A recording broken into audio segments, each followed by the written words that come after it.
ថ្ងៃហើយពេលម៉ាយលោកលេមិនអោយទឿយ៉ាអាយ៉ាមានតអនអីមានម៉ាយសម័យឥឡូវអេមផោះគីមែនណយ៉ា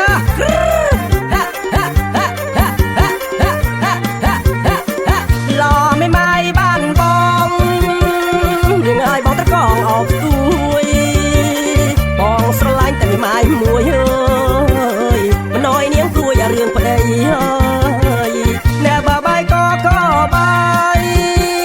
នាងឲ្យមេម៉ាយក៏ជាស្រីអូនកុំគិតយូរអីហើយបងមិនអោយស្រីយ៉ាប់ក្រហើយ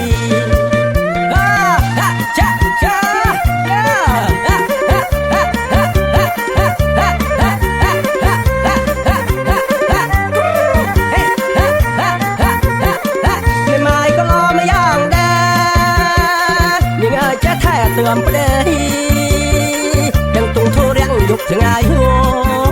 យមេម៉ាយលោកលេមិនអោយទឿហើយឡមេម៉ាយបានបងនាងឲ្យបងត្រកងអបទួយបងស្រឡាញ់តែមេម៉ាយមួយហើយមិនអោយនាងព្រួយអារឿងប្តីហើយណែបើបាយក៏បាយ